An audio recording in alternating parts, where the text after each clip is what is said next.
Hello friends, welcome to my YouTube channel. आज के YouTube video में मैं आपको पिवट टेबल के बारे में बताऊंगा। मैं आपको बताऊंगा पिवट टेबल और नॉर्मल टेबल के बीच में क्या डिफरेंस होता है, पिवट टेबल को हम कैसे क्रिएट करते हैं और पिवट टेबल मार्केट में इतना ज़्यादा यूज़ क्यों होता है। तो चलिए वीडियो हम स्टार्ट करते हैं। तो मेरे पास एक डेटा सेट गिवन है। ये डेटा सेट एक सेल्स का है जो मैंने Kaggle.com से डाउनलोड किया है। अब इसके ऊपर मैं पिवट टेबल को क्रिएट करूँगा। तो पहले यहाँ पे आप देखिए, जो मेरा बेसिकली एक नॉर्मल ये टेबल है, राइट।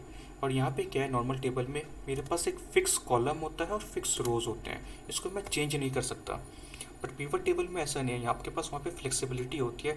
कोई भी किसी भी चीज़ को आप रो में डाल सकते हैं, किसी भी फील्ड यानी जो आपके कॉलम्स है वो, और किसी भी फील्ड को आप कॉलम में डाल सकते हैं। तो चलिए हम पहले पिवट टेबल क्रिएट करते हैं, तब हमें बेटर समझ में आएगा डिफरेंस।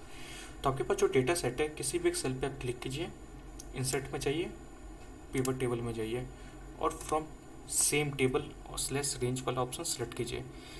एक चीज़ का आप इंश्योर रखिए, जब भी आप पिवट टेबल क्रिएट कर रहे हैं, जो आपका डेटा सेट है उसमें कोई भी रो या कॉलम, कोई भी इंडिविजुअल सेल ब्लैंक नहीं होना चाहिए। तो हमें जो पिवट टेबल क्रिएट करना है वो न्यू वर्कशीट में करना है, एग्जिस्टिंग। तो मैं चाहता हूँ जो सेम चीज़, यहाँ पे मेरा डेटा सेट गिवन है, उसे सेम वर्कशीट में मैं अपना पिवट टेबल को क्रिएट करूँ। अब मुझे यहाँ पे लोकेशन सेलेक्ट करना है, तो मैं लोकेशन चलिए यहाँ का दे देता हूँ थोड़ा, मैंने यू में दे दिया और यहाँ पे मैंने इसको ओके कर लिया। तो यहाँ पे मैंने कुछ क्वेश्चंस प्रिपेयर करके रखे हैं, इसके बेसिस पे हम अपना पिवट टेबल क्रिएट करते हैं। तो यहाँ पे क्या है, gender wise product line sales. अब यहाँ पे आप कुछ चीज़ देख बताता हूँ। यहाँ पे देखिए कुछ फील्ड्स आ रहे हैं, ये कौन से फील्ड्स हैं? कि वही फील्ड्स हैं जो मेरा नॉर्मल टेबल में जो मेरे कॉलम्स थे। For example branch, city, customer type, वही सारे यहाँ पे मेरे पास फील्ड हैं। अब आप देखिए यहाँ पे सबसे बेटर चीज़ क्या है, यहाँ पे आपके पास फ्लेक्सिबिलिटी मिल गई कि मैं कोई भी फील्ड को रो या कॉलम में प्लेस कर सकता हूँ।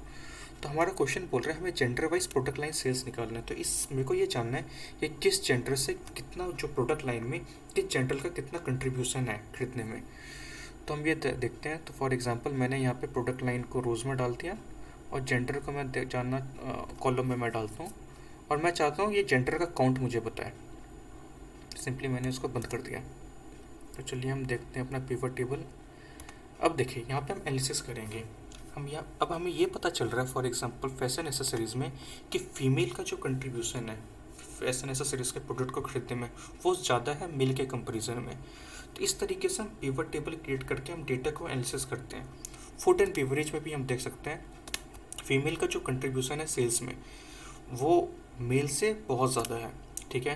यदि आप चाहते हैं कि हाँ, जैसे आपको यहाँ पे समराइज डेटा मिल गया, आप जब चाहते हैं कि इंडिविजुअल आपको इसके, जो आपको ये समराइज डेटा मिला किस बेसिस पे आपको ये मिला 90, यदि आप वो काउंट करना चाहते हैं तो जो आप एक सेल पे आप क्लिक करिए, डबल क्लिक मारिए यहाँ पे। जैसे डबल क्लिक मारेंगे आपको एक न्यू वर्कशीट ओपन हो जाएगा। वर्कशीट उसके बाद आपके पास ओवरऑल डेटा आ जाएगा। जैसे फॉर एग्जांपल यहाँ पे फीमेल है, अब आपको चाहिए था फूड एंड बेवरेज में, यहाँ पे फिल्टर करिए फूड एंड बेवरेज का, और यहाँ पे आप काउंट ले लीजिए कितना है, 90, राइट। वहाँ पे भी हमें 90 दिखा रहा था। तो वहाँ पे आप समराइज डेटा भी निकाल सकते हैं और इंडिविजुअल आप यदि आपको पूरा डिटेल व्यू में देखना है तो डिटेल व्यू में आप सिंपली किसी एक सेल को डबल क्लिक कर लीजिए। यहाँ पे हम देख सकते हैं स्पोर्ट्स एंड ट्रेवल में फीमेल का कंट्रीब्यूशन ज़्यादा है मेल के कंपेरिजन में। पर यदि हम हेल्थ एंड ब्यूटी में देख रहे हैं तो इस डेटा सेट के कॉरस्पॉन्डिंग में हमें यह पता चल रहा है कि मेल का कंट्रीब्यूशन फीमेल से ज़्यादा है। चलिए हमारे दूसरे क्वेश्चन की तरफ बढ़ते हैं। तो दूसरा क्वेश्चन हमें बता रहा है payment mode wise versus product line. तो हम ये जानना चाहते हैं कि जो हमारा ये प्रोडक्ट लाइन है इसमें कौन सा मैक्सिमम मेरा पेमेंट मोड यूज़ हुआ है। तो यदि मुझे रो और कॉलम को चेंज करना है तो सिंपली मुझे क्या करना होगा, आपका जो पिवट टेबल है, किसी भी एक डेटा, किसी भी सेल पे आप क्लिक करिए, पिवट टेबल एनालिसिस में जाइए, फील्ड लिस्ट में जाइए, अब इसको वापस आप नॉर्मल ऊपर कर दीजिए। सिंपली ड्रैग एंड ड्रॉप का खेल है यहाँ पे और कुछ नहीं है। अब मेरे को यहाँ पे चाहिए प्रोडक्ट लाइन, मैं यहाँ पे डालूँगा। अब मुझे चाहिए पेमेंट मोड, तो पेमेंट मोड मैंने यहाँ पे ले लिया। अब मुझे पेमेंट का ही यहाँ पे वैल्यूज चाहिए। अब मैं इसको बंद करता हूँ। तो यहाँ पे मुझे ये पता चल रहा है कि इलेक्ट्रॉनिक एसेसरीज़ में कैश से 71 बार परचेज हुआ कोई भी आइटम, इलेक्ट्रॉनिक एसेसरीज़ में क्रेडिट कार्ड से 46 टाइम परचेज हुआ और ई वॉलेट से 53 टाइम, टोटल 170, मतलब इलेक्ट्रॉनिक एसेसरीज 170 टाइम्स परचेज हुई है, जिसमें कैश का कंट्रीब्यूशन 71 बार है, क्रेडिट कार्ड का 46 और ई वॉलेट का 53। तो यदि हम एनालिसिस करेंगे यहाँ पे तो हमें ये पता चल रहा है जो भी लोग परचेज करने आ रहे हैं वो कैश, यदि इलेक्ट्रॉनिक एसेसरीज का कोई भी आइटम परचेज कर रहे हैं तो वो मैक्सिमम कैश से परचेज कर रहे हैं, ना कि वो क्रेडिट कार्ड से ज़्यादा परचेज कर रहे हैं। पर सिंपली यदि मैं यहाँ पे फूड एंड बेवरेज में देखूंगा तो मुझे ये पता चल रहा है इस डेटा सेट से कि 61 टाइम्स क्रेडिट कार्ड से पे हुआ। डेट मीन्स क्रेडिट कार्ड लोग फूड एंड बेवरेज में थोड़ा ज़्यादा यूज़ कर रहे हैं in comparison to cash and e wallet. तो आपके पास एक पिवट टेबल है और आपको यदि एनालिसिस करना होता है तो आप इस तरीके से एनालिसिस करते हैं। अब चलिए यहाँ पे फॉर एग्जांपल मैं यहाँ पे मुझे रो लेबल्स दिख रहा है, कॉलम लेबल्स दिख रहा है, मैं चाहता हूँ ये सारी चीज़ें चेंज हो जाएं, राइट, ये टेक्स्ट चेंज हो। तो आप कैसे करेंगे? सिंपली यहाँ पे आप क्लिक कीजिए, डिज़ाइन में जाइए, यहाँ पे रिपोर्ट लेआउट में जाइए एंड यहाँ पे देखिए शो इन आउटलाइन फॉर्म में डालिए। अब देखिए आउटलाइन फॉर्म में क्या हो गया, प्रोडक्ट लाइन आ गया, यहाँ पे आपका पेमेंट आ गया, राइट, यहाँ पे आपका ग्रैंड टोटल आ गया, यहाँ पे आपका है काउंट ऑफ पेमेंट। यदि मैं थोड़ा इसमें कलर चेंज करना चाहता हूँ, यहाँ से कलर चेंज कर सकते हैं। यदि मैं चाहता हूँ बैंडेड रोज़ हैं, तो बैंडेड रोज़ मतलब आपका सेल जो भी है, आपका जो भी रो है, अल्टरनेट रोज ये डार्क हो जाएंगे, मतलब शेडेड फ्रेम में आ जाएंगे।